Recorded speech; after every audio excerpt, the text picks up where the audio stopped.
Hello and namaskar everyone. I hope I'm audible. For those who are watching this live, welcome to StudyIQ IAS English. My name is Bhuvan and this is the Aranya Series, the class 5 of Aranya Series. Right. So before we begin, just very quickly let me know if you can see me all right and hear me all right. If I can have that confirmation, then we can get started. Right. So those who are watching me live, just very quickly let me know. Meanwhile, I'll inform you of the agenda. So we have completed 4 lectures so far. Okay, this is the 5th one. And we have gone up till say the food web and the biotic interactions, the abiotic interactions that exist. Okay. Today we'll take it up from say ecosystems and understanding the different types of ecosystems more importantly, right? So we'll take a look at say the terrestrial ecosystems, the aquatic ecosystems that include say saline ecosystems, brackish ecosystems, estuaries, mangroves, all of that is the agenda of this class, right? So again, if you're watching this live, just let me know. Meanwhile, let me get started. If you haven't seen this whole lecture already, the previous series, well, you will find it under the playlist tab on StudyIQ IAS English YouTube channel, right? Okay.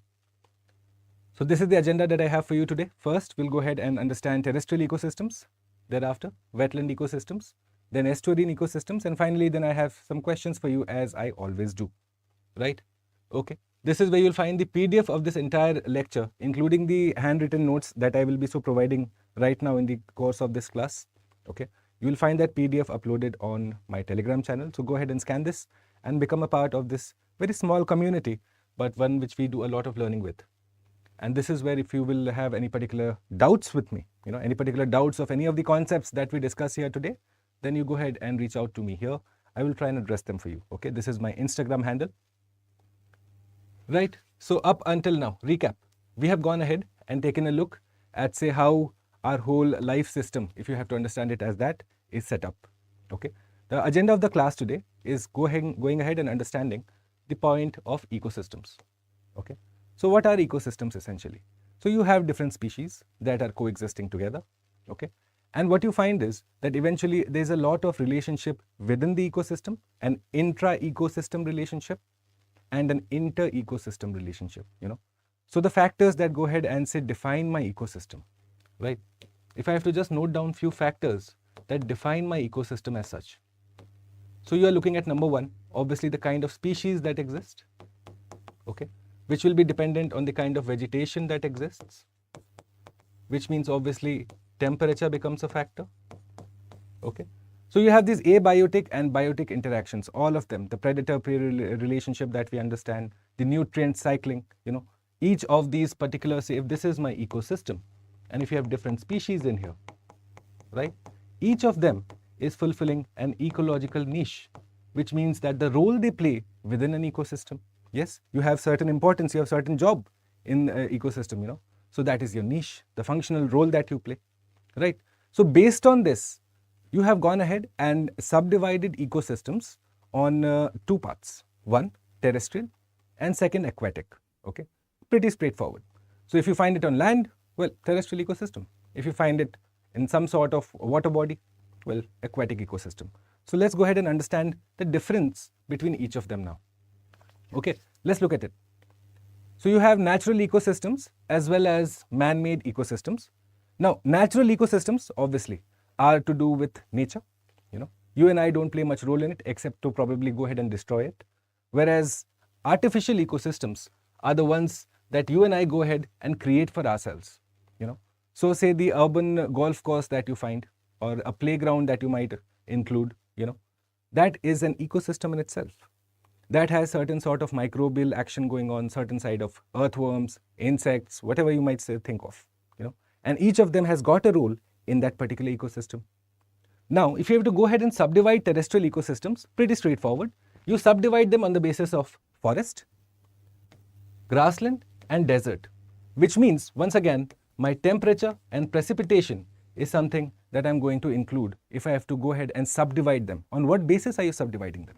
Okay, it's the temperature and the precipitation found across the earth, Region-wise, there is variability. Season-wise, there is variability, which means based on that variability, you've gone ahead and subdivided your ecosystems based on temperature and temperature and precipitation, right? Now, in terms of aquatic ecosystems, once again, what we are looking at is salinity being a factor. Okay. Salinity is a major factor, once again, when you have to go ahead and subdivide aquatic ecosystems, which means freshwater ecosystems, the ones with salinity of say less than 5 ppt, yes, parts per million, right? So that's essentially my freshwater. Then you have brackish, and then you have marine. Once again, higher salinity, and say salinity somewhere middle of freshwater to saline. Yes, the khara pani, as you know it in say Hindi. Okay. Good morning, Karuna, Jerin, Pranjul, UPSC guys. Thank you so much for joining. Right. So now, based on my water ecosystem, how do I go ahead and subdivide it again? So your water could be flowing, or it could be standing at a place. Right.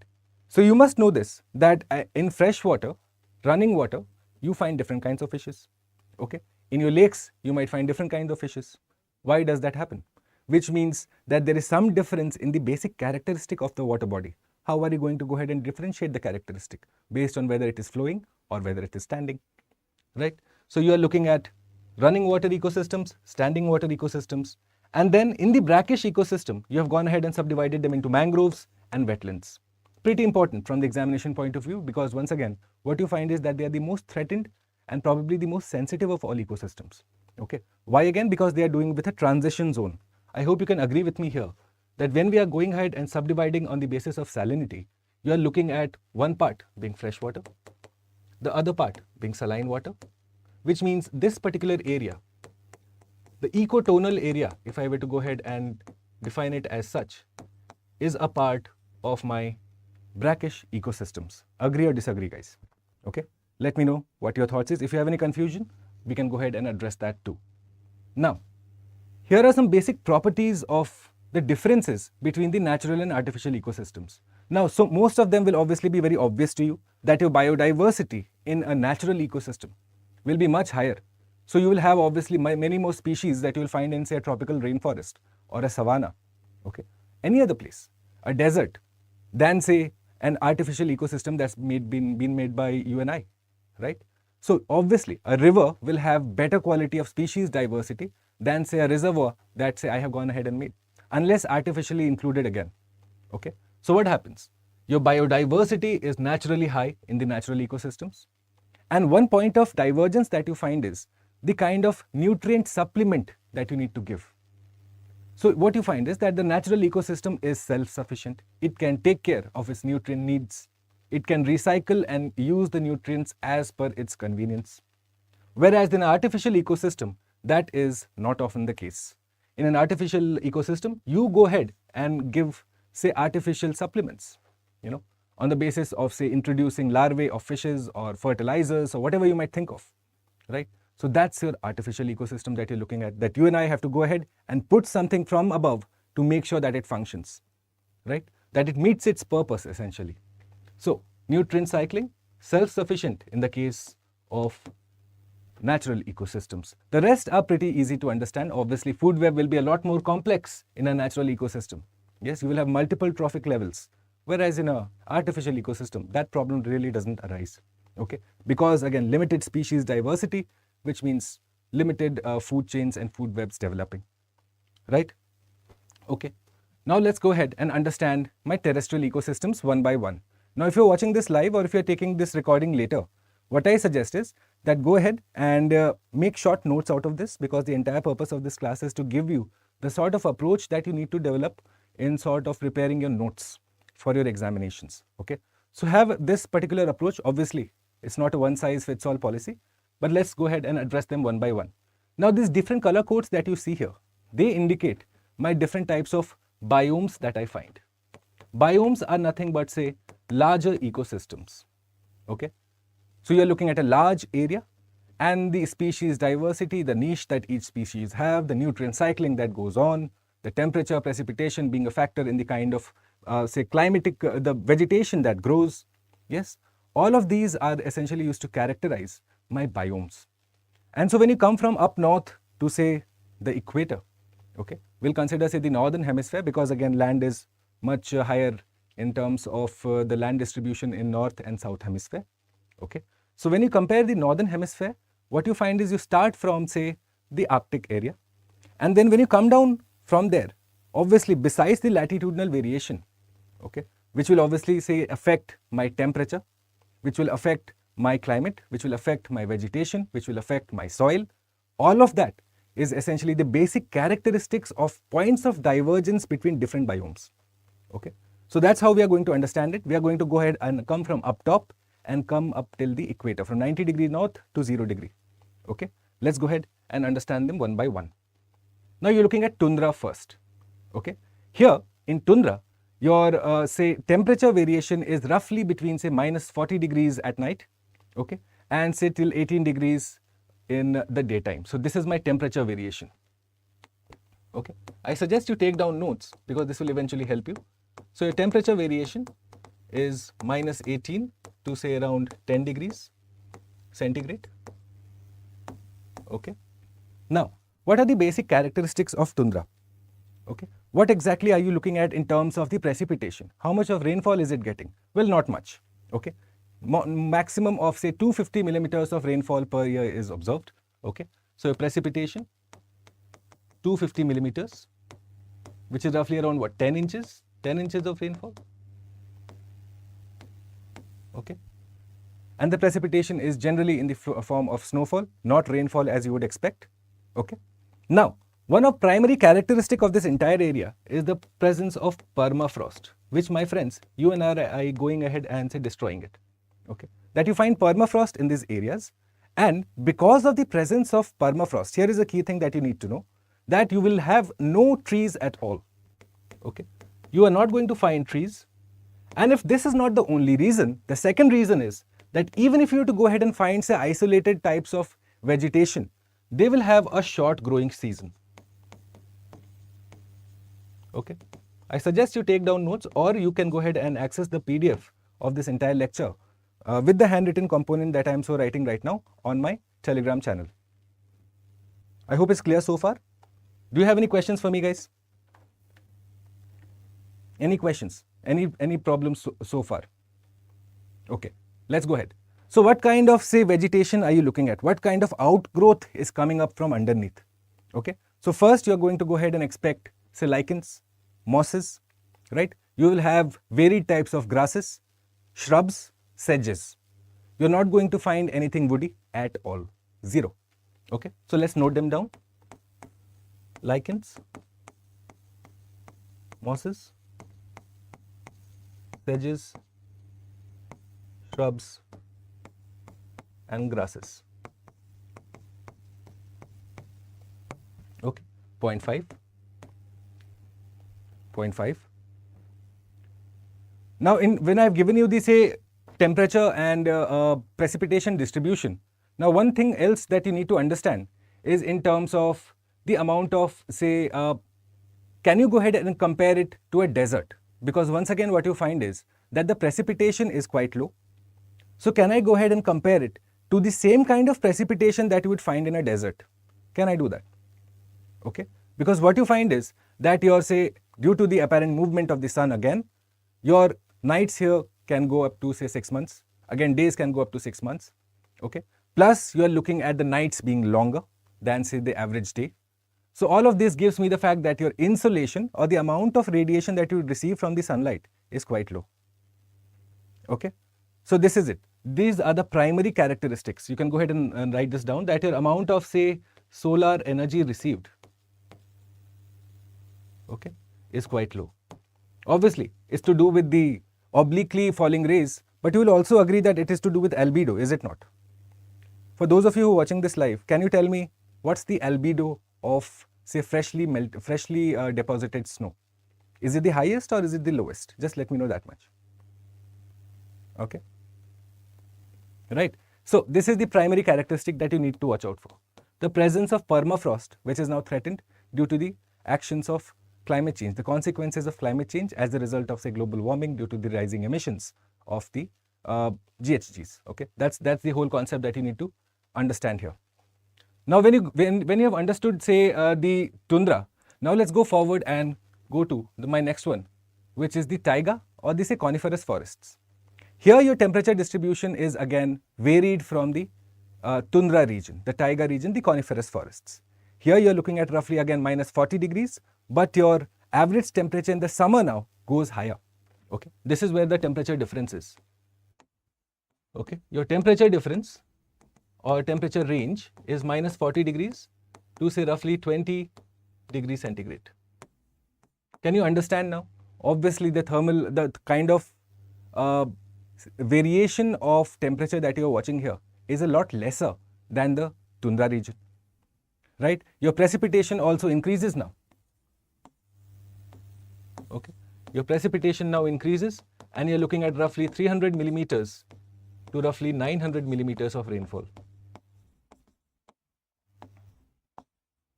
Okay, your precipitation has increased insofar as coming from the particular tundra region is concerned. Okay, now what about my vegetation, guys? Can you fathom what would be the vegetation here? Huh?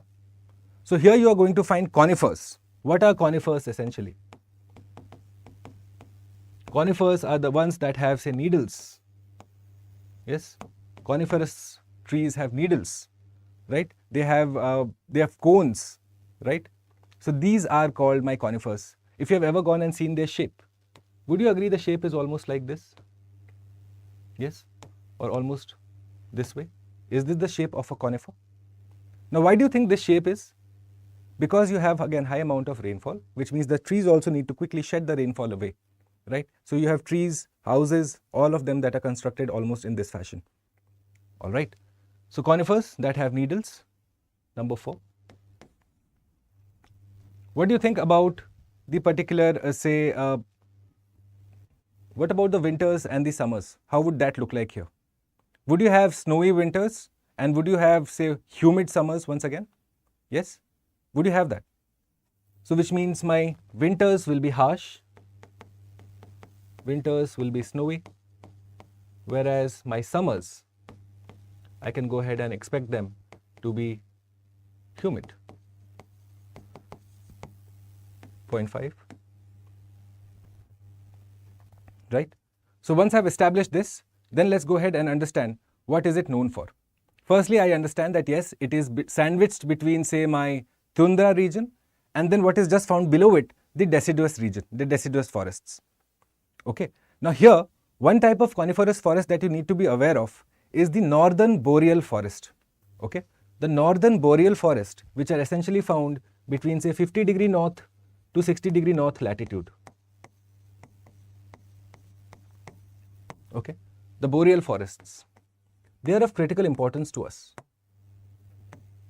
Okay. The boreal forests found from 50 degree north to 60 degree north. Okay. Now, obviously, I've told you that, say, they consist mostly of conifers, which are trees that grow needles, correct? But you have to understand that the conifers are evergreen. Okay. They will bear the needles all year long. Why is that? Why is that? Okay. They are evergreen, which means the needles will be found all year long. Why? Because the trees need to survive this harsh environment. Okay. Bear in mind, my polar region, my tundra region, tundra region sees no trees at all. Why? It's just the weather is too harsh. Now, here also you find that the weather is quite harsh. You are looking at minus 40 degrees centigrade temperature. So you have these needles, these cones that develop on the tree year-wide long. It's not going to be seasonal at all, right? Now let's go ahead and understand point number 6 of my taiga region. Once again, many students have a lot of confusion regarding this. So what I suggest is that you go ahead and make short notes. So the kind of conifers that I can expect: spruces, yes, fir, pine, majorly found here. Okay, spruces, fir, pine. Okay, so this is my taiga region, or my, say, what you can understand as the taiga ecosystem. Now, why am I telling you the primary geographical conditions? Because you have to realize that the ecosystem is a product of the geographical conditions that it is exposed to. Okay, right at the outset we established that precipitation, temperature is important. They will go ahead and determine, say, my soil type and eventually the kind of outgrowth that comes out of it. Obviously, my climate also will be the primary factor in this whole conversation, right? Correct, Karuna, you're absolutely correct that cones are for shedding off the snow and rain, absolutely. And can you understand now, Karuna, why is it? Because you're looking at a relatively high amount of rainfall, plus again harsh conditions.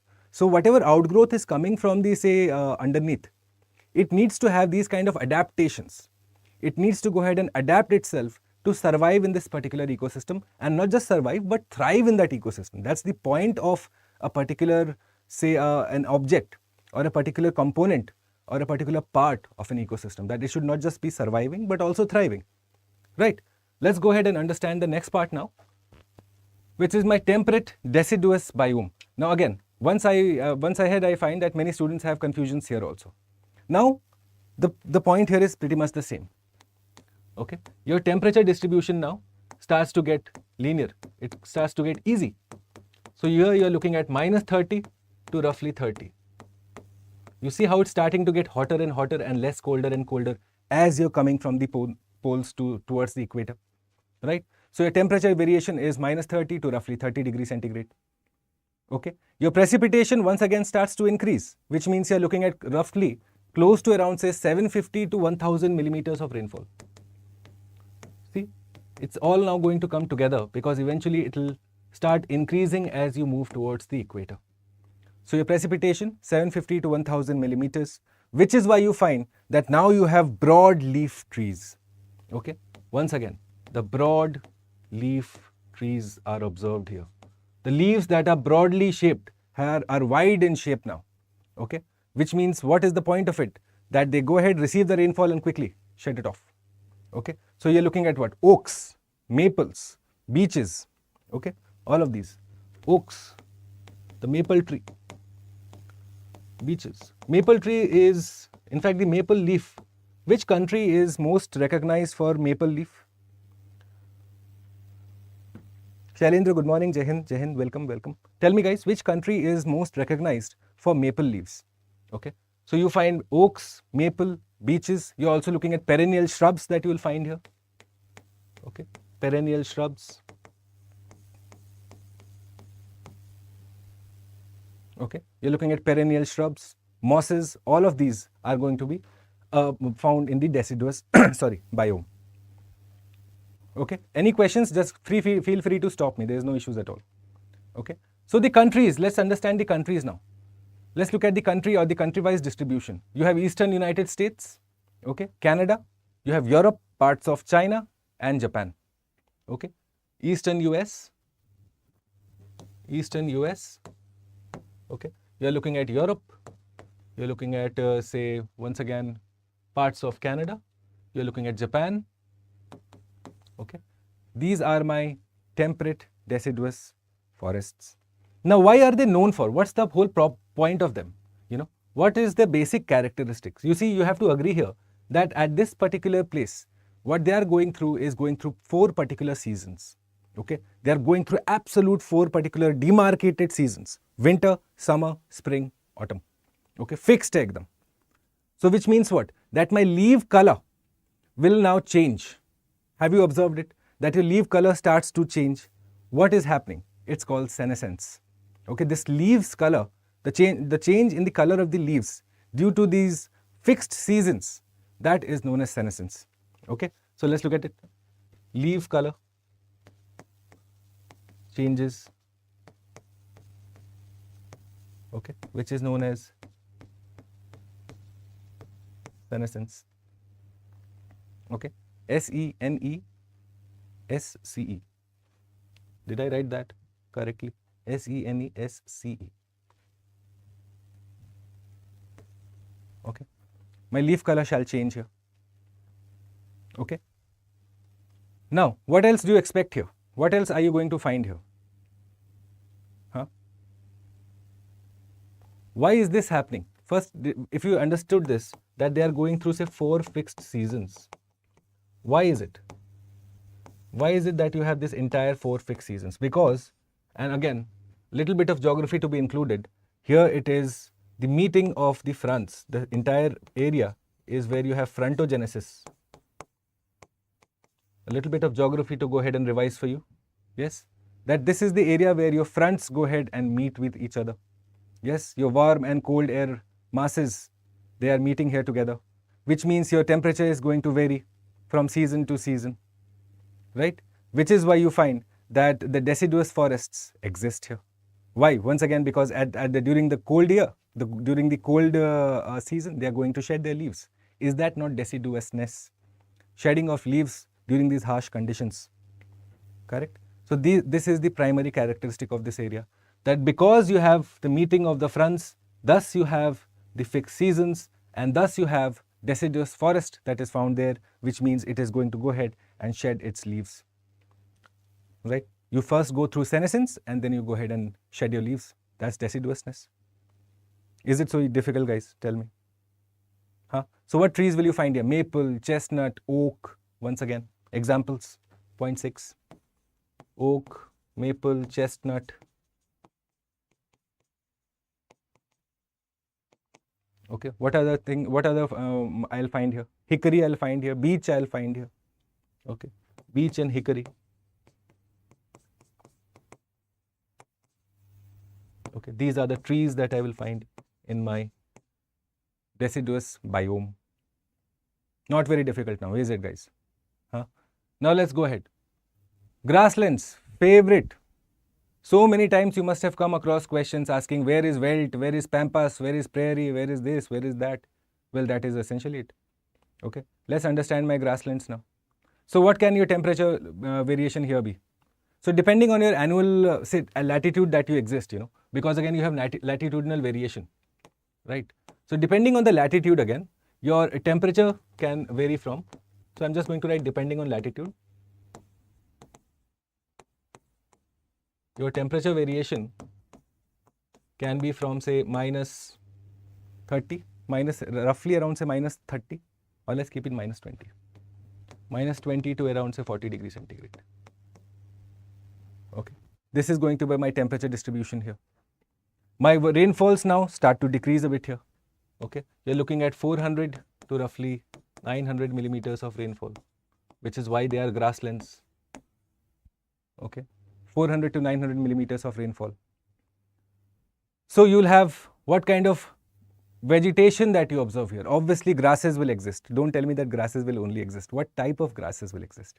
So you're looking at say first prairie grasses. Okay, then you can go ahead and have barley that you can grow in this area. Okay, barley can be grown here, corn flowers can be grown here. Okay, wheat is a very product that you can go ahead and grow in this area. Okay, so this is the type of vegetation that I expect in my grasslands. Okay, many a times what I find is that students are unaware of what exactly are the components of each of these biomes. So they have a fair idea of say what pampas is or what say veldt is, where prairies are found. That is fine, but more importantly understand that what are the individual type of say species or the species diversity that you may so find in individual grasslands. Okay, so now let's look at point number 4. Okay, let's go ahead and understand point 4 now. So you have, okay, let's do that. Let's go ahead and do that, because again without that it's incomplete. So you have prairies, guys. Where do I find my prairies now? Tell me, the class will tell me. Those of you who are watching me live, tell me where will I find my prairies? Where will I find my pampas? Where will I find my veldt? Okay, let me know. Let's see. Go ahead and make this interesting for me also. Okay, where will I find my veldt and where will I find my say steppe grasslands? Where will I find them? Okay, I'll give you the answers, but I expect some answers to come from you guys. So let me know. Where are my prairies, pampas, veldt and steppe found? Okay, now point number 5, more important from the grassland perspective, is that they are roughly in terms of the height, the height of the grass. Okay, the height of the grass. This is the fact that you should note down. Height of the grass in the grassland, okay, is directly proportional to the rainfall that area receives, or precipitation you may so write, the area receives. Okay, this is a key fact. Why? Because eventually this determines what kind of grasses survive in areas that have say low precipitation and high precipitation. Okay, Vaishnavi says prairies with North America. Fine. Okay, let's go ahead and write this down then. So you are looking at prairies that are essentially found in my US, Canada, Mexico. So I'm just going to write North America. which is fine. Okay, prairies there. What about pampas? Where will I find my pampas? You are going to find them in Southern America, especially the most famous of them is the Argentinian pampas. Okay, veldt is found in South Africa.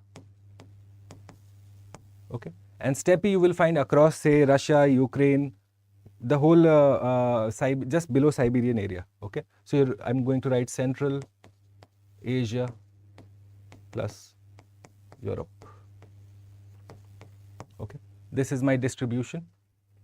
Okay, this is my distribution. So 0.5 height of the grass in a particular grassland is directly proportional to the amount of rainfall that that particular place might be receiving.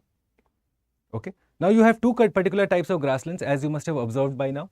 You have what I can suggest are, say, my tropical grasslands and my temperate grasslands. Okay, so for example, I might consider this to be my tropical grassland here. Okay, and this to be my, say, temperate grassland here, somewhere here, temperate grassland. Okay, so now once again I need to go ahead and identify what is the primary defining characteristic for each of them. You have tropical and temperate grasslands, which is why I wrote the word depending on latitude when explaining my temperature distribution, because it is again not uniform that you find across the whole wide world. Okay, so in tropical grasslands, well, you are going to have obviously warm temperature, that's a given, but you will have dry and wet seasons. Okay, tropical grasslands will have dry and wet seasons, whereas my temperate grasslands, you are looking at cold winters and warm summers and, say, average or below average amount of rainfall. Okay, cold winters, warm summers, and I'm just going to write here some amount of rainfall, not a lot. Okay, it's not entirely absent also, but it's not exactly to the level that you would expect, say, in a tropical grassland, where obviously you'll have a lot of rainfall that will be made available to you. Okay, right? Now here one thing that you need to know is that in terms of grasslands, what happens to a particular grass when it dies? You know, so what you find is that after a particular grass, if this is my soil, if this is my grass, right? After it has gone through its entire lifespan, if it has died, then it dies back to its root. Okay, it goes back inside the root, dies, and this becomes the sod. Okay, and thus you find that this is, in terms of giving the rise next to the next generation of grasses, this is important. This happens every 12 months. Okay, where you have old grasses that die, are consumed from the very place they came from, and then you have new grasses that grows on top of it. Okay, so this is the primary characteristic of my grassland biome. If you have any questions, guys, feel free to go ahead, stop me and ask me anything that you might be bothered with. Let's go ahead and understand rainforest now. You might be knowing more about rainforests than I do actually.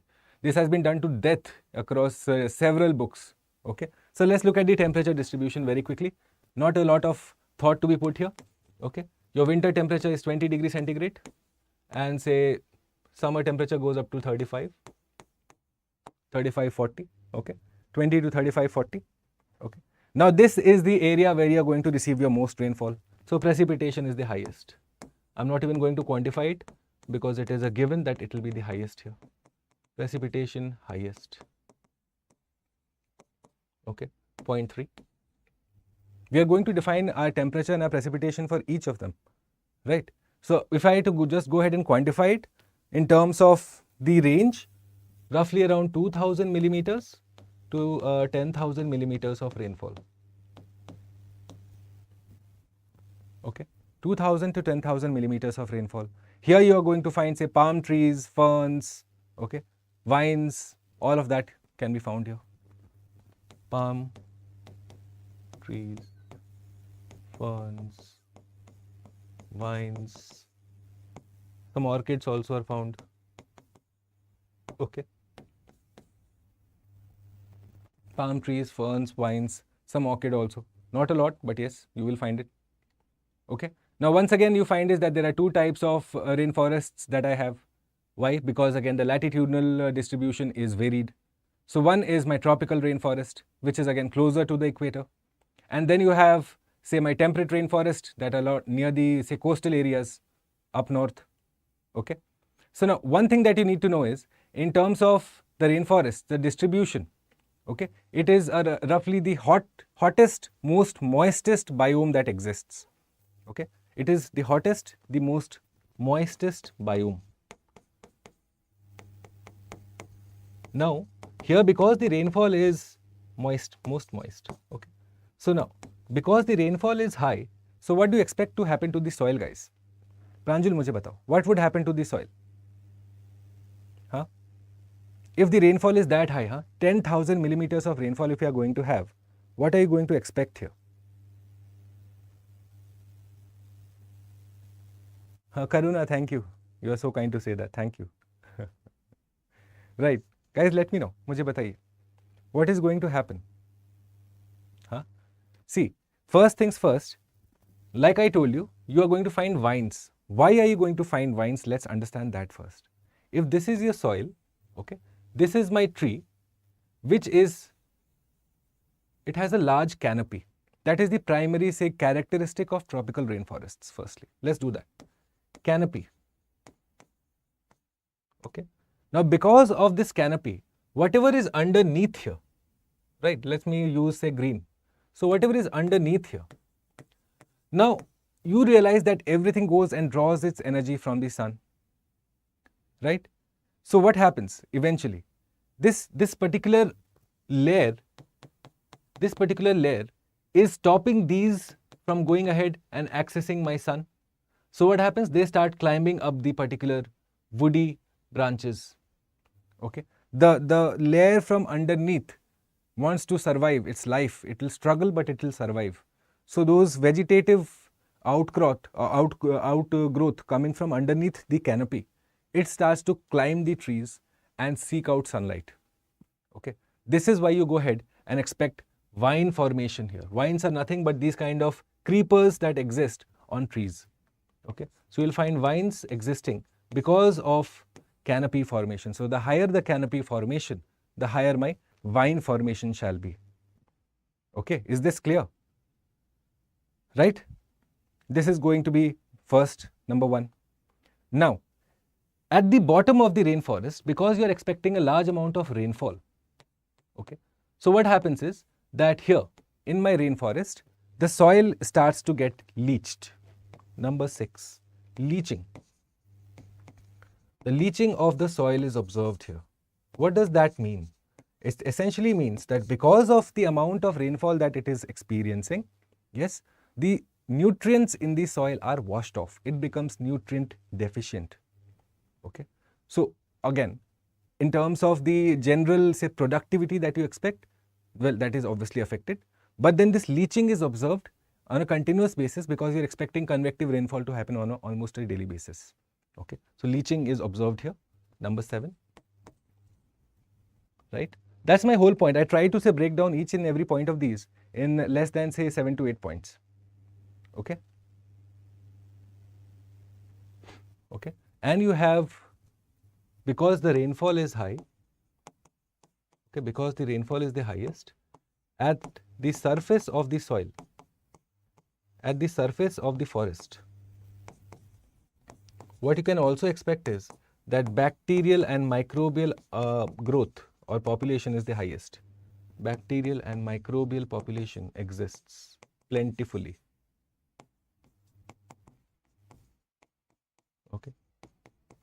So you have a lot of bacterial action because again, these plants, all of these compost that is just falling is quickly processed. You realize why is it doing it quickly? Because the soil is under nutrition. It doesn't have the kind of nutrition that it should have. So what does happen then? You have these kind of bacteria and microbe that go ahead and decompose anything that comes, falls on the, say, forest floor, is decomposed and is included in the nutrient cycling process ASAP to fulfill that deficit. Okay, right? So this is my rainforest biome. Now let's go ahead and understand my desert biome. We'll do it one by one. Not very difficult to understand, guys, I expect. Okay. Now your desert biome, I have included 2 particular, say, temperature thermometers, if you go ahead and understand that. 2 of them are here. Why is that? One is for your day temperature and one is for your night temperature, because you have to realize that here everything is happening on a double speed basis. Yes, land heats up faster, loses heat faster. Plus there is no canopy here, it's open land. So the sunlight again becomes a major factor here. The temperature is variable. The heat of the day is compensated by the coldness of the night. Okay, so let's look at your temperature variation during daytime. Okay, daytime. What would you expect? How hot could it get in the deserts, guys? How many of you have ever been to the deserts? Batao. Huh? Your average temperature, if you have to go ahead and consider, your average temperature will be roughly around say 40 degrees centigrade. Similarly, during your night time, okay, your average temperature throughout the year is not going to be say much higher than in terms of -4 degrees centigrade roughly. Okay, in cold seasons you can expect this particular temperature difference roughly around -4, -3. Okay, so this is the immense amount of variability that this whole place exists, sees, which means that the kind of particular precipitation obviously minimal, which is why it is a desert. Precipitation is minimal. Number 3, here you're going to have cacti. Okay, what else will you find here? You will have cacti, you will have bushes, you will have grasses, and all of them would have taken adaptations. Adaptations why? So as to make sure that they survive and thrive. A question that UPSC has asked previously, the kind of adaptations that say plants have or vegetative plants have in desert areas. So what are the adaptations that they will have? They want to go ahead and reduce the transpiration. Pani hai nahi. So they can't afford water loss. To go ahead and reduce, minimalize their water loss, they go ahead and have adaptations. Okay, that they will have say thick leaves, hard leaves will be there. Okay, that it's all designed. The plant is now looking to go ahead and reduce its water, how much water it loses on a daily basis. Okay, so let's go ahead and understand few of them. Okay, the kind of say adaptations that they need to have. Okay, so number 1, let's look at the adaptations. Storing water in stems. This has been asked previously, by the way, by the civil services examination in the prelims process. Okay, what are the other adaptations, guys? I'm looking at your chat. Mujhe bataiye. Xerophytes, correct. Thick and waxy leaves, absolutely correct. What else? Thick and waxy leaves is good. Why is it? Reduce transpiration, that's all. Waxy leaves. Okay, point C. What else will be there, guys? Mujhe batao, aap log bataoge. Huh? Would they have a short root system or a large root system? What's your assessment? Tell me. Those 10, 12 of you who are watching this live, thank you firstly for joining. It's difficult enough to wake up on a Sunday to do this, but thank God that I have these few select individuals who have taken out time to join this class, right? So let's make it a learning process, okay? And for those of you who are watching this later, if you have any doubts, you know where to reach out to me, okay? So what else can I expect in terms of say thick and waxy leaves? What else? Will the root system be limited or will it be wide? Understand this now, guys. If you were to understand this, what's the point of having root systems? Is to find water, okay? Is to find water, is to find nutrients. Now here is a particular plant. It knows it is in a desert. It's 40 degrees outside, which means under the soil, it is going to have an expansive root system as far as possible to go ahead and look for water. Okay, so your root systems are going to be large. Understand it this way, that all living organisms want to survive, and for that, nature will provide them with each and every ability to do so. Okay, it is only about whether you can harness that ability. Right? So your root systems will be wide. Your leaves will be limited. If you have any, good. Otherwise, it's just a stem that exists. Your leaves are limited. Not zero, but limited. And you will have a short life cycle. Your life cycle, you will not find say trees that or say bushes or cacti that will live for say 500, 600,000 years. Okay. Short life cycle, go ahead and make the maximum of the limited time that you have. Okay. So short life cycle is observed here. Okay. And why is that? Why is that? Because eventually you'll see some plants and some of these vegetative outcrops, they go ahead and time their life cycle to coincide with the rainfall. Whatever limited rainfall that it gets gives rise to life, and thus you have a short life cycle that is observed. Clear? Is it so difficult, guys? Tell me now. Can you go ahead and solve questions out of this? Okay. So go ahead and name these deserts for me now. So this is the Mojave Desert, for example. Okay. This is the Sahel that has been in the news recently. Identify the others for me. Okay. Victorian Desert here. What the Patagonian here. What about these? Okay. This is your mapping that you are doing, you know. Mapping is a continuous process. You will not do mapping alag se before your prelims. That makes no sense. Okay. Shrubland. Let's look at shrubs now. Where do you find shrubs? My friends, let's make it quick. Shrubs kahan milenge mujhe? So you are looking at temperatures average of roughly around, say, again 38 degrees centigrade. Okay, temperature roughly around, say, 38 degrees centigrade. Okay, daytime temperature. Your nighttime temperature falls again -1 degree centigrade. Okay, precipitation obviously higher than my deserts for sure. Right, my precipitation is higher than that of, say, deserts. You're roughly looking at 200 to 900, or let's keep it 1000, just for round off figure, millimeters of rainfall. Okay, so this is my shrublands that I am looking at. What you know as today as, say, the different kinds of shrubs that you find, the sage, the rosemary, the thyme, the oregano. Where is it coming from, guys? It is coming from these shrublands. Your pizza, that the oregano that you put, all of that is coming from these places. So oregano, okay, thyme. Go ahead, look at your different food delivery apps. You will find all of them there.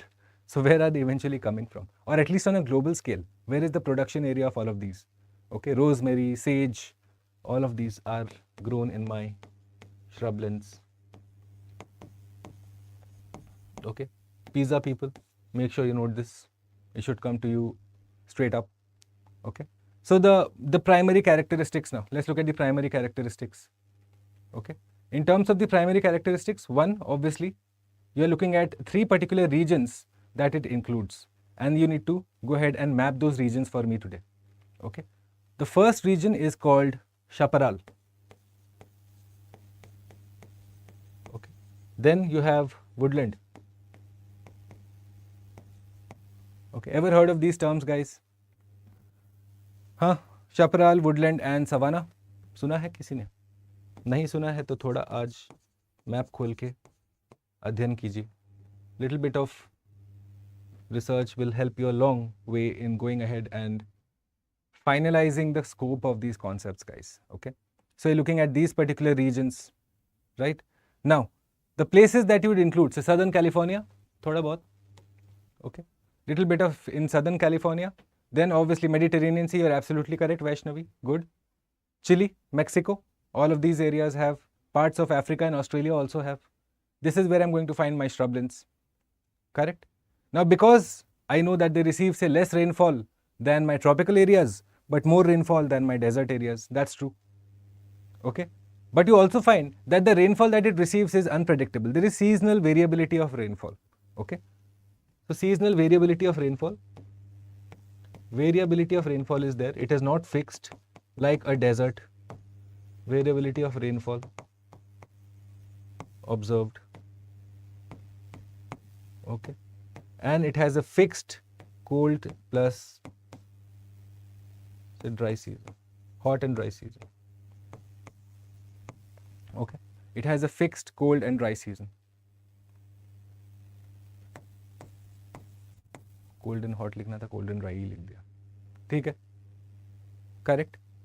So what you find is shrublands. Normally, you will have large spaces that will exist between individual shrubs, which gives rise to the secondary form of my outgrowth here.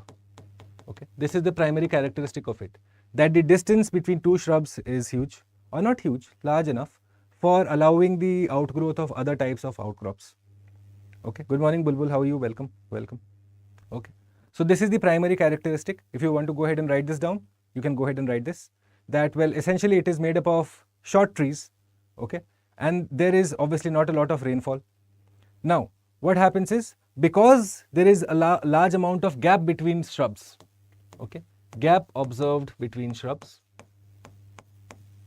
Okay, if this is shrub A and if this is shrub B and if this is shrub C, then the space in the middle, okay, gaps observed between shrubs, space in the middle is taken up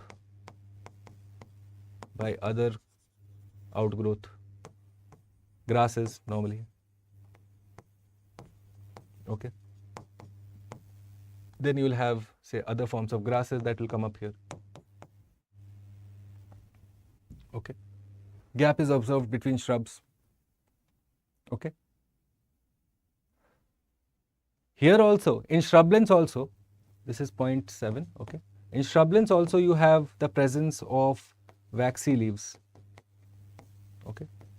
Waxy leaves is there. Why? Because of this particular reason, the variability of rainfall.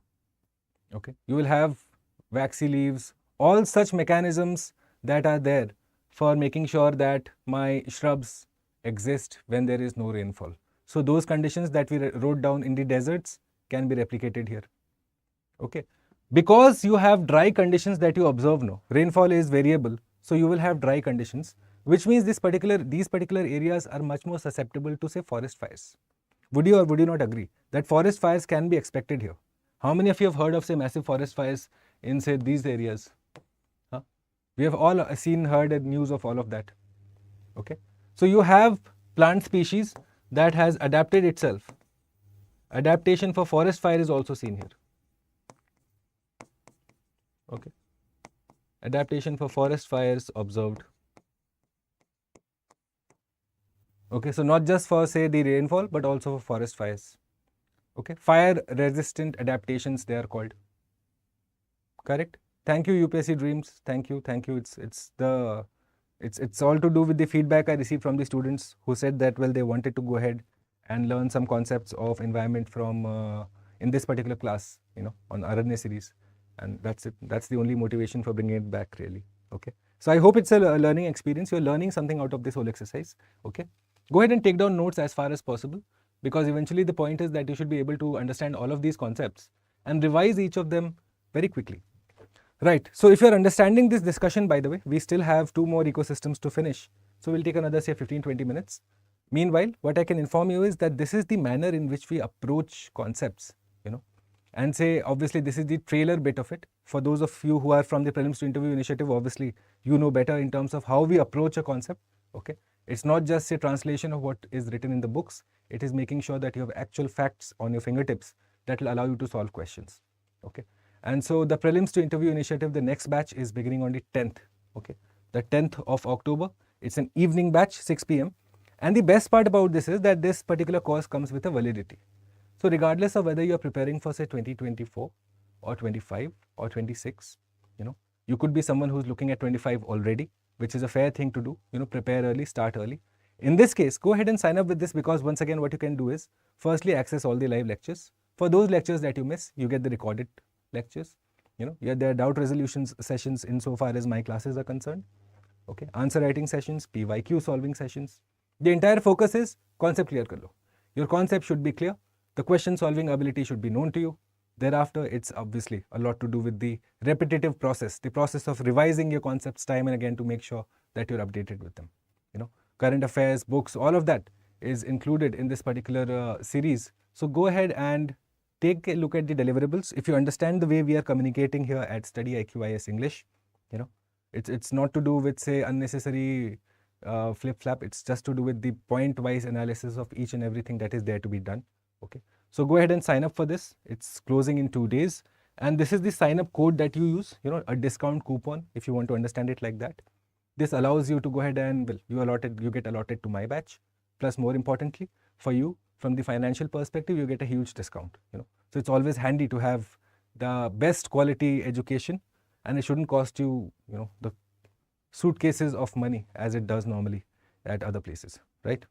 Okay. So this is the Prelims to Interview initiative. Make sure that you go ahead and sign up for this ASAP. Now, after we have done the aquatic ecosystems, let's go ahead and quickly understand we have done the terrestrial ecosystems. Now let's go ahead and understand my aquatic ecosystems. And here, there are a couple of terms that you need to be aware of, guys. Okay. Simple terms that you need to be aware of. First, my littoral zone, my limnatic zone, my benthic zone, my profundal zone. Okay. Sounds difficult? It's not. It's very easy. Okay. So go ahead and, well, if you're noting this down, I'll give you the whole PDF on my Telegram channel. Meanwhile, if I have to just go ahead and explain it in one word, my littoral is nearest to the shore. Okay, it's at the shallow part. The nearest to the shore is my littoral part of the aquatic ecosystem. Okay, then I have my limnatic, which is the top part. Okay, limnatic is nothing else but this far away from the coast, and it is the top layer of the lake. Far away from coast, at a distance, and it is the top layer of the water body. Okay, then I have my profundal. Okay, profundal is nothing but the deep water. Okay, deep water. For example, you must have heard of this term, oh, that's a profound thought. Someone told you, oh, that's a profound thought. What does that mean? That has many varied meanings. It has a lot of connotations. It's a very deep thought. Okay, so that is the profundal zone essentially. It's a deep water where it's in fact the beginning of the aphotic zone. Now I'll tell you what an aphotic zone is, don't worry. We'll also discuss what is an aphotic zone. Okay, which means my photosynthesis here is not possible. And then finally, I have my benthic zone, which is essentially the last part, the bottom, okay, where you have absolutely no sunlight at all. Okay, so here is my benthic zone, the bottom. Now, is it possible that my benthic zone can receive sunlight? Is it possible, guys? Tell me. Is it possible that my, say, benthic zone can receive sunlight? Well, yes. Even my profundal zone can receive sunlight if, for example, my water body is shallow. If it is shallow and if this is the level of water there, then this is my, say, if this is my coast, then this is my littoral zone, this is my limnatic zone, my profundal zone is a thin layer, and my benthic zone is right after that, which means yes, I can have some amount of rainfall depending on the shallowness of the water. Okay, know this concept. This is the point of, say, where students can get confused. That benthic zone does not have sunlight. Well, yes, from the oceanic point of view, absolutely true. But what if it's a shallow water body? What happens in that case? So this is where the only exception so exists. Okay. Now, one thing that you need to know here is that where will my producers not exist? Those who have to create food for me. In which zone will I not find producers? So by rule, again, forgetting this general exception, by rule, you are not going to find producers in the profundal zone and obviously none in the benthic zone. Okay. Correct, the bottom layer. Vaishnavi, you are absolutely correct. Okay, the bottom layer. But what if it's a shallow water body? That's what I'm saying. That's the only, say, general exception, Vaishnavi, that you need to know. Okay, that if my water body is shallow, okay, then this whole categorization, classification of the zones that I have done, well, that becomes a thin layer essentially. Okay, so that thin layer, obviously a shallow water body may not have even a profundal zone because the light is still penetrating inside there. So the depth of the shallow zone becomes my benthic zone straight away. But otherwise, if you go ahead and consider, say, a lake or a particular ocean, in that case, what you expect is that my producers are absent when it comes to my profundal and my benthic zone. Okay, no producers here. Correct? Is this clear so far? So if you understand in terms of the classification that we have done now, like I told you, first it will be obviously to do with the kind of salinity that you observe. So freshwater ecosystem, which means your salinity is less than 5 parts per million, and marine ecosystem, which means 5 parts per million plus. Okay, so based on the salinity, I have differentiated. Okay, understand that there it was to do with, say, temperature and precipitation and the climate and the vegetation in terms of terrestrial ecosystems. In terms of aquatic ecosystems, you are just looking at salinity being a major factor. Obviously, the sunlight is also a factor when you go ahead and consider your aphotic and photic zone. Photic is what? Till the level, the depth my sunlight can come in through. It can penetrate, which means it's available for the producers to create food. But my aphotic zone is the one where there is no sunlight, which means no producers, which means no photosynthesis taking place. Correct? So now let's go ahead and understand, Now let's go ahead and understand the differences between my say obviously you understand this, the lentic, the loitic is fine. Let's go ahead and understand the differences between each of them. So the freshwater ecosystem first, because the freshwater ecosystems I have told you are the first part that we have to go ahead and look at it. Okay. So in terms of freshwater ecosystems, there are just two parts that you need to know of: still water or running water. That's all. Okay. Still water or running water. Okay.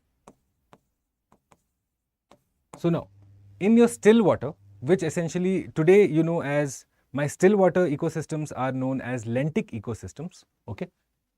Lentic and loitic. My lentic ecosystems, and this is known as my loitic ecosystems. Okay, lentic and loitic ecosystems. Okay, now your lentic ecosystems, guys, think of it: ponds, lakes. Okay, ponds and lakes. If you go ahead and if you know a bit of geography, then you can tell me about bogs. All of these are a part of my lentic ecosystems. Whereas my running water ecosystems are all the rivers that you can think of. Okay, all the rivers that you think of, all the springs that you think of, the streams that you think of, the brooks that you know. Okay, your rivers, your streams, your brooks. Okay, all of these are a part of my freshwater loitic ecosystems. Okay, now one thing that you need to be aware of is that in terms of the productivity of aquatic ecosystems, their productivity is again variable. Okay, it is not uniform. Why? Once again, the salinity differs, the basic condition differs, which means my organisms that will develop will differ, which means that the niche they fulfill will differ. You know, the producers will differ, the nutrient cycling process might be different. All of that essentially tells me that I am not going to expect, say, a uniform productivity across all of these particular systems. So let's go ahead and look at them one by one now. Okay, let's look at first my wetland ecosystem. Okay, so wetlands, what are exactly wetlands? You know, many times I get this confusion from students as to the difference between, say, wetlands and lagoons. You know, so understand it this way: wetlands area is a lot higher. Firstly, okay, wetlands are an expansive network. Okay, so understand them point by point, and then it'll make sense to you. It's not a very difficult concept to understand. Obviously, Ramsar convention is known to each of you, so I understand that most of you may have some particular areas of this covered already. So what are wetlands? They are nothing but peatlands. Okay, marsh or peatlands with water. They are areas of marsh or peatland. Areas of marsh or peatland. Okay, and what you find is that they can be either still or they can be running. Okay, areas of marsh or peatland, and they can either be still or they can be running. Correct? So what you have to understand it is that these are essentially my transition zones. So this way, if I have to just go and draw this figure again, so you're looking at the bigger trees now coming through this side, and if you have to go ahead and draw here inside, then you're going towards the ocean floor. So essentially, they are my transition zones. Very important. Transition zones, ecotonal zones, same thing. Okay, they are my transition zones. They are my ecotonal zones. Okay, लिख लो, नहीं तो वो भी confuse हो जाएंगे. They are my ecotone. Point 3. Okay, they are my ecotones. Now, one second question. Correct, Akansha. Ecotone. सही है. Now, one thing that you need to understand here is that because they are an area of transition, so they are going to have, say, periodic access to water, which means the flooding will come and go. Okay, because again, you will often find that most of my wetlands exist at the, say, mouth of the river. Okay, or if they are still, then obviously it's standing water that you are looking at, that the water there is still, which means that there will be periodicity in the flow of water eventually. You know, that still water will also see some water getting drained out and the still water being refurbished by some new water coming through. Okay, so periodicity of water is one particular concept that you need to be aware of insofar as wetlands is concerned. Right? So think of one wetland that comes to your mind straight away. Think of one wetland. Huh? Like I told you, if they are transition zones, firstly, is mangroves, are mangroves a part of wetland, guys? Karuna, Shubhankar. Hi Shubhankar, thanks for watching. Tell me, are mangroves considered to be part of my wetlands? Yes or no? Huh? Yes or no? I'm waiting for your answers. Okay. So what are you going to find here in terms of wetlands? Let's see. You will find hydrophytes. Yes. You will find hydrophytes. Okay. Water-based. Presence of hydrophytes. Sundarban. Yes, correct. Hydrophytes you will find here. Right? Correct. You will find hydric soils also. Will you find hydric soils here? Which means soils that will probably not have a lot of, say, or will lack oxygen. Correct? They will lack oxygen. Okay. Why? Because you're looking at still water. You know, for running water has more oxygen than, say, still water. That's a basic concept that you know of already, right? So you will have hydric soils that will lack oxygen here. Okay, and this is in case of still water, I'm saying, right? So now the difference from say the wetlands and lakes or the lagoons that we often talk about, no, understand it in simple points.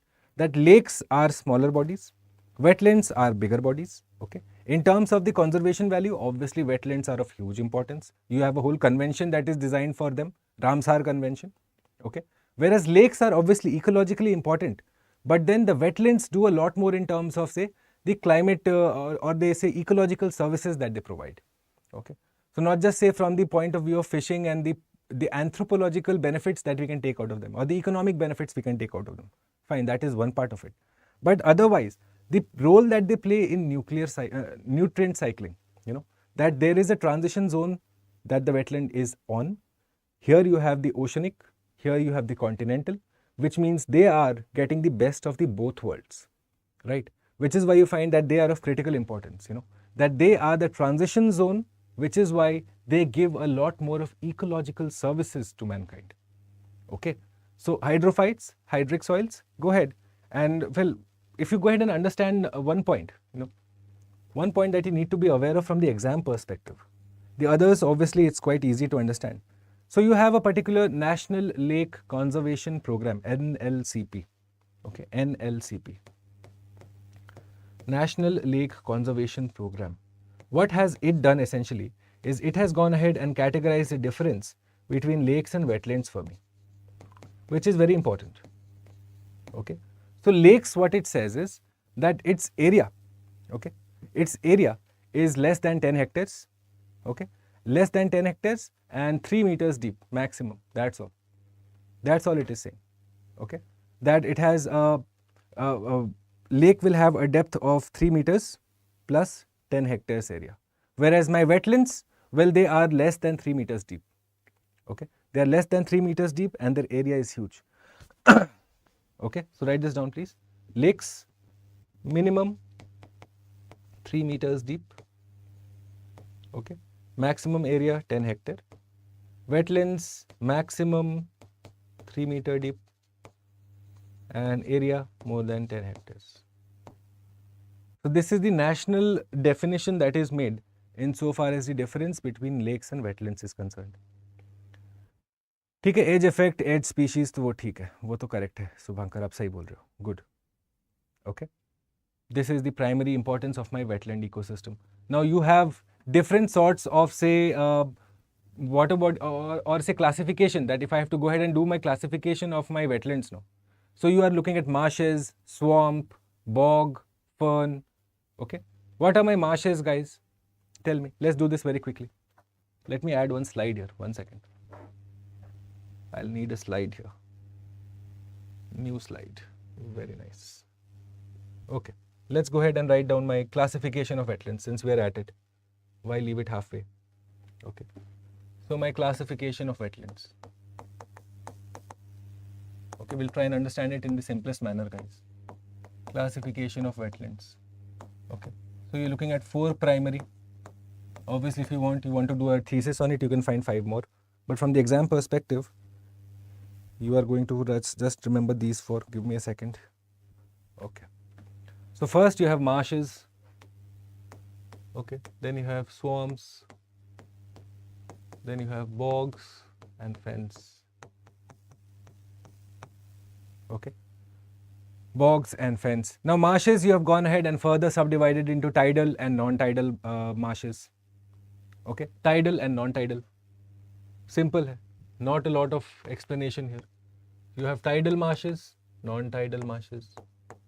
What essentially is the difference, guys? Tell me in one word or less, one line or less. Bataiye. What is the difference between tidal and non-tidal marshes? Huh? Obviously, the tide becomes a factor, no? So what could it be? Huh? So you have these kind of freshwater marshes that could be brackish or alkaline, okay? And they will happen where? Along the boundaries of lakes, or along the boundaries of ponds, or along the boundaries of rivers, right? The water level will be variant here in terms of my non-tidal washes, correct? You will have the soil that will be mineral rich, right? You will have, say, cattails that you will find here, okay? Nutrient cycling will be higher in my non-tidal marshes, right? High level of nutrients will be observed here. Yes or no, guys? Or am I saying it wrong? Mujhe batao. In terms of my non-tidal, let's write down few points about them then, very quickly. Point A. Tell me about the nutrient capability of non-tidal marshes. What do you expect? Quickly, guys.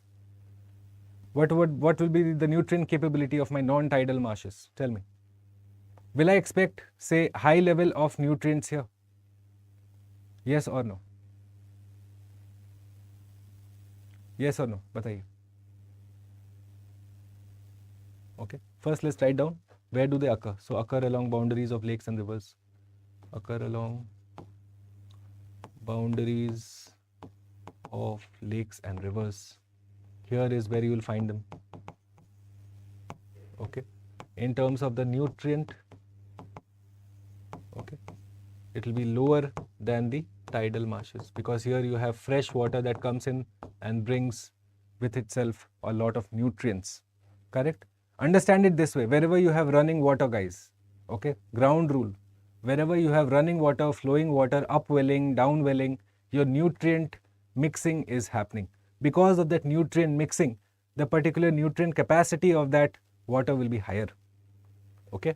So this is the primary thing that you need to know of.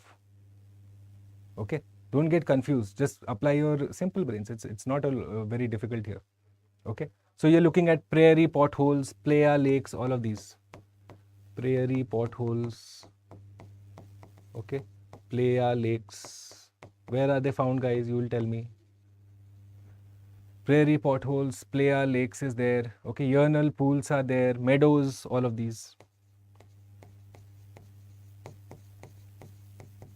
Wherever you have flowing water, it will have higher nutrient cycling capacity plus higher nutrient, much more available to it. Got it? Okay. So you have playa lakes, prairie potholes, urinal pools, meadows that you find here. In terms of tidal system now, tidal wetlands, what can I expect? My tidal marshes. Huh? These will be found occurring along coastlines because obviously you need tide, which means you need ocean. So भैया यही तो है. Huh? Correct? Now, are they all fresh water? Batao. Are my tidal marshes all fresh water? Not necessary. Okay. Some can be fresh water, some can be brackish, some can be completely saline also. Fresh water, brackish or saline can be either. Why? Because again it depends on the concentration of the mixing that is happening with the oceanic water. How can you make a ground rule? Not there. Okay. So you have these particular tides that come in on a daily basis. Okay. They are buffering the stormy seas, are they not? They are buffering my stormy seas. They go ahead and provide my coastline stability to coastline. Okay. Are these not the value of my tidal marshes, guys? Okay. My shoreline erosion will be reduced. Yes or no? Likh lo. Erosion reduced. See, this is how you're going to brainstorm points for your answers, guys.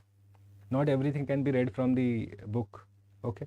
What can they also do? In terms of nutrients, can they absorb my nutrients before they reach the open sea?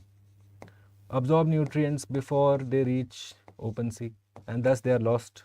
Not lost, they are gone from, say, where we are staying, you know. So absorb nutrients before they reach open sea. So you see the ecological services that my tidal marshes provide, extreme importance. Extreme importance. Correct. Shubhankar, mixing is happening. No? Wherever mixing is happening, that's all you need to know. Okay. Now, what are my swamps? Let's go ahead. Let's look at swamps, guys. Okay. Swamps, you have just gone ahead and categorized them in two parts. Okay. You have forested swamps and you have shrub swamps. यही दो तरह के हैं. Forested swamps and shrub swamps. Now, what are my swamp is exactly? You know, what's the difference between a swamp and a marsh? Many students might be confused. Understand it this way. In your swamp, one primary category that defines what my swamp is that it's essentially a wetland, but you are looking at the presence of woody plants or woody vegetation. You know, a swamp will have woody vegetation in some form, manner or the other. Okay, so this is the primary understanding here, that you have woody vegetation in swamps or woody plants, woody outgrowth, whichever way you want to understand it. Okay, in both you will have woody vegetation here. Okay, so you're looking at, say, red maple and all of these that you can find here, the hardwood forests. Okay, you will have saturated soils here, correct? Saturated soils will exist here, organic soils will exist here. Okay, saturated plus organic soils will exist here. Point A. Point B. What else can I expect here? Since I have trees that are growing, I have given you a big hint. Because trees are growing here, what can you expect now? Huh? Can I expect, say, water tolerant trees? Can I expect that? That these trees that are growing in a wetland that has woody trees, which means what? My water tolerant trees will grow here. What are my water tolerant trees? Which trees go ahead and are not like, you know, they are not harmed by a lot of water? Which of them are there? Name me one at least. कोई एक बताओ मुझे. Huh? Do you have cypress? Not mangroves. Mangroves are essentially okay. One thing is okay, I can understand mangroves. Chalo, likh lo yaar. First you have cypress, right? Can I expect cypress? Mangroves also. What is the major tree that is found in the Sundarbans, guys? नाम तो बता दिया मैंने वैसे. It's named after that tree, no? Huh? Then you have white cedar. Okay. Then you have Sundari. Okay. Water tolerant trees will exist here. Is not Sundarbans named after the Sundari tree, or am I getting it wrong? Bataiye. Clear? Then what are my bogs and fens? Very quickly, let's do them. Bogs and fens. What are bogs? Where are the bogs found? Bogs are nothing, but they're found in North America, guys. North America is where I'm going to find my bogs. Okay, let me change the color. Red one hurts. Sundar or Sundari trees, correct. What are my bogs? North American wetlands, essentially. Okay, they are the best characteristic to identify them is they have peat depositional activity. Peat deposits are found here in my bogs that are found in North America. Okay, so they are spongy. Okay, acidic water. Okay, and the whole floor, it will look like the example I give to my prelims to interview students. That you go to a wedding, it's got that cheap carpet, okay, that green color or red color carpet, and it's rained. So imagine how that soggy that carpet will become. So essentially the bogs are like that only. You know, it will be spongy, it will be wet, it will be acidic. That's the primary characteristic of bogs, plus peat deposition will be observed here. Okay? So that's what you're looking at. Peat deposits plus spongy moss is what you'll find here. Okay? This is it. Spongy moss is what you're going to find here. What in terms of fens? What are my fens? Quickly, guys. Let's make it quick now. What are my fens? Fens are nothing but the same. Same as bogs, but except that they receive their nutrients from other places other than say precipitation. That's all. Fens are same as bogs, okay? They have peat deposits and all of that, but the nutrients that they receive is from other than rainfall. What happened here?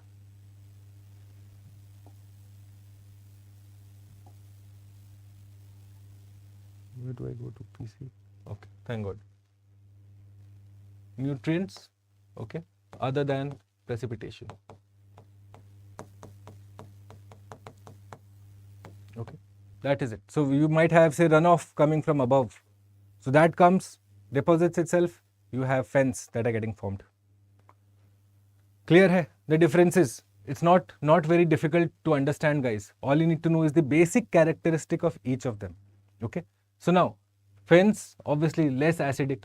You can understand that. Fens will be less acidic than my, say, bogs for sure. Yes or no? Will they be less acidic?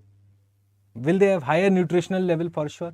They are less acidic, which means my nutritional level of fens is higher than that of bogs. Okay. I'm going to write down here for your better notes. The nutrient or the nutritional level, okay, of fens is higher than that of bogs. Why? Because this is less acidic, this is more acidic. That is the whole concept here. Okay, this is the entire concept summarized for you.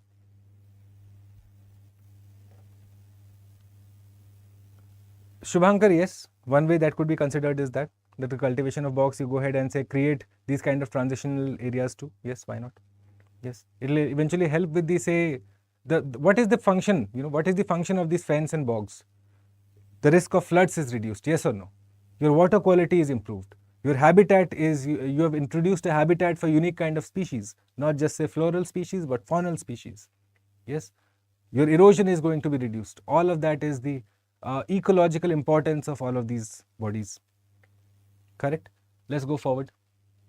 Now let's look at mangroves very quickly. And in terms of mangroves, guys, okay. Now I understand that there is a lot of confusion in terms of mangroves and the distribution of mangroves and this and that. Okay. Don't worry. All you need to know is that in mangroves, the trees that I have, okay, in one line, and understand it less. In my mangrove ecosystem, the one particular point is that they are capable of saline manipulation. Okay. Which means, again, because they have access to a lot of saline water, so they need to be able to manipulate saline or the salt to survive. Okay, so they can accumulate, okay, they can deposit, or they can excrete salt depending on the requirement that they have. So this salt manipulation is the primary characteristic of any particular mangroves body, mangrove ecosystem. First things first, okay. They are one of the most complex ecosystems that you find. So this salt manipulation is a particular feature of our mangroves, okay, that they're able to do this. The rest of the story, you know, that yes, they will help me against tsunami, and they are the transitional area, the ecotone area, rich in biodiversity. They provide a lot of ecological services. Correct, agreed, all of it. Pneumatophores, done. But what is the one concept that students often don't grasp is that for life to flourish, you need to have the ability to flourish, and that has been provided to the mangroves insofar as their ability to manipulate the salt level within themselves is concerned. Okay, make sure that you're aware of this very simple concept. Otherwise, mangroves is not a very difficult concept to understand. Okay, so what are you looking at the other features of mangroves? Mujhe batao. Huh? What is the other feature of mangroves? How are the mangroves reproducing? The reproduction of mangroves. It's a very interesting phenomenon, by the way. Okay, what happens for mangrove reproduction is that the particular seed, the seed begins to grow when it is attached to the parent plant. Okay, it is attached to the parent plant. The seed begins to grow therein. Okay, these are known as propagules, by the way. The seeds, that are attached to the parent plant. These seeds, the small seeds, they're attached to the parent plant and they're known as propagules. And then you find that these propagules start to develop roots. Okay, and then they drop below into the water and then they survive. Then from there the life comes up. Okay, so propagules and this root formation that is observed in the propagules is a classic phenomenon that is observed with the mangrove ecosystem, right? Now, in terms of, say, the distribution of mangroves, this is where a lot of confusion so arises, okay? So, you had the India State of the Forest Report 2019, I believe. 2019 India State of Forest Report. What you find is in that report, the mangrove distribution for the country has been laid down. Without a doubt, West Bengal leads the way, okay, followed by Gujarat. And then you have the smaller distributions that are seen across India, okay.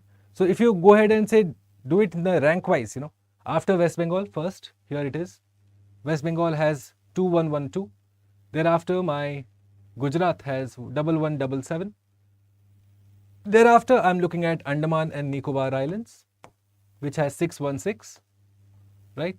Thereafter I have Andhra Pradesh, which is at 30, Andhra Pradesh. Finally, Maharashtra and Odisha. Okay, so the major states that have mangroves within the country.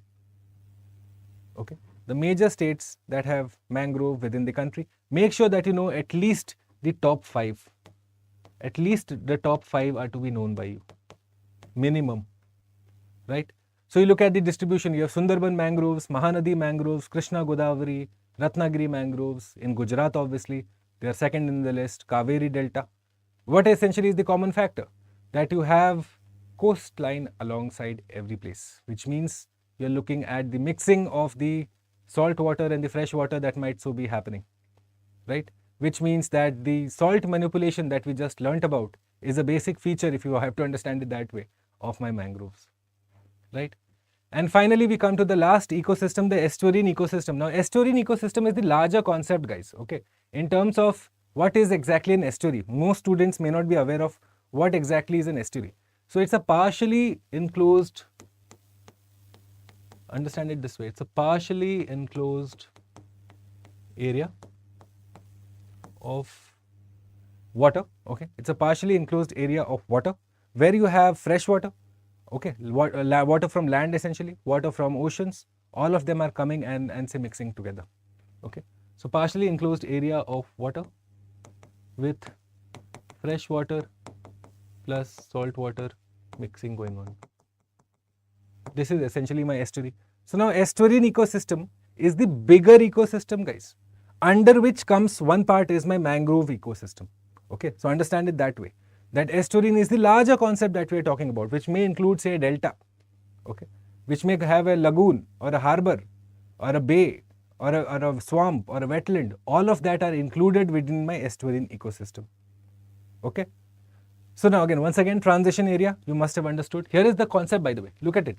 The delta is essentially the mouth where I am looking at, okay? Whereas my estuary is essentially the entire area comprising the delta plus the area up until, say, the littoral zone,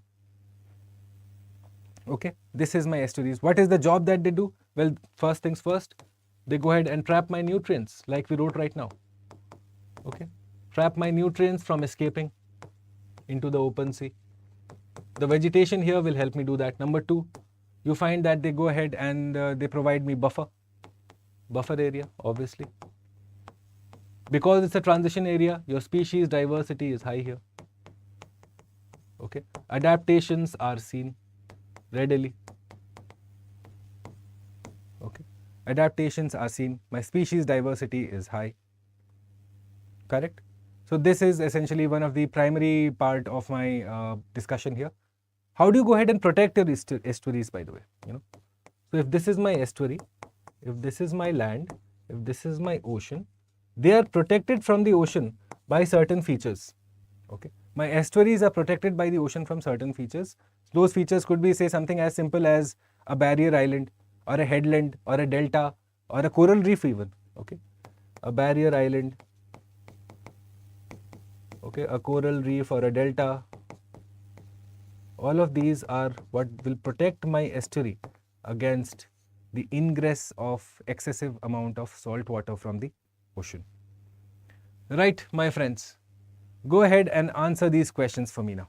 My job is done for today. If you understood the discussion, by the way, if you learned something out of it, firstly, leave me a like, please, okay? It's a Sunday morning and I'd really like to go ahead and have some bit of appreciation shamelessly. Okay, so this is what I expect out of you. First, you will leave me a like. Second, you will go ahead and answer the questions that I have here in the comment box. In the next class, we'll look at the questions once again, and we'll also take a look at the students who have answered correctly. Deal? Right? Let's look at the first question. Which of the following ecosystems may require external inputs for nutrient cycling? Now, we discussed external and internal inputs. So, let's go ahead and understand. Taiga, desert, savanna, or none of the above? Okay, any problems in the answering of the question? I suggest looking at the first 5 minutes of the discussion. Okay, question number 2. Okay, identify the correctly matched. So, we discussed the regions, you will tell me the countries. Pampas, is it in Argentina? Veldt, is it in New Zealand? Steppe, will you find it in Ukraine? The place that has been in the news of late. Prairie, is it in USA? How many pairs are correctly matched? Okay, answer that for me. 1 pair, 2 pairs, 3 pairs, or none of the above. Question number 3. Which of the following factors may limit the productivity of an aquatic ecosystem? Okay, so we have gone ahead. If you have understood the discussion, these questions should come naturally to you. Number 1, temperature. Number 2, pressure. Number 3, both temperature and pressure, or D, none of the above. You will let me know the answer to question number 3 too. Meanwhile, question number 4 is a PYQ asked in the year 2015. This screenshot I have taken from the StudyIQ book. Which one of the following is the best description of the term ecosystem?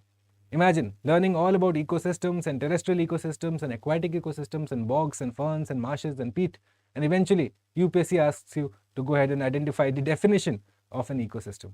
So you let me know the answer. Is it a community of organisms interacting with one another? Is it that part of the earth which is inhabited by living organisms?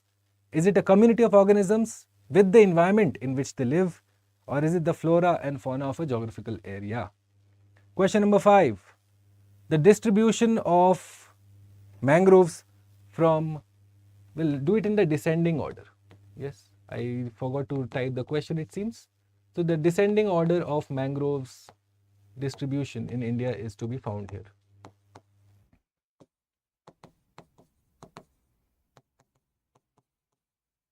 Okay, the options being Maharashtra, Odisha, Andhra Pradesh, Andaman and Nicobar Island. You will let me know this answer too in the comment box. Right, that completes the entire discussion, my friends. I hope that was a learning 90 minutes for you. You will find the PDF of this entire lecture uploaded on my Telegram channel by this evening.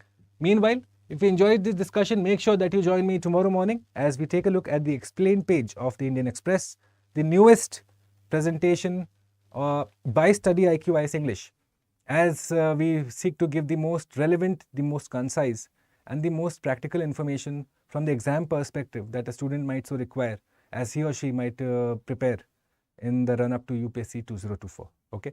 Once again, don't forget to leave me a like, my friends, and if there's a particular comment, a suggestion, feedback, good, bad, anything that you have for me, the comment box is open, or you can connect with me on my Telegram channel, Instagram channel, or my email ID too.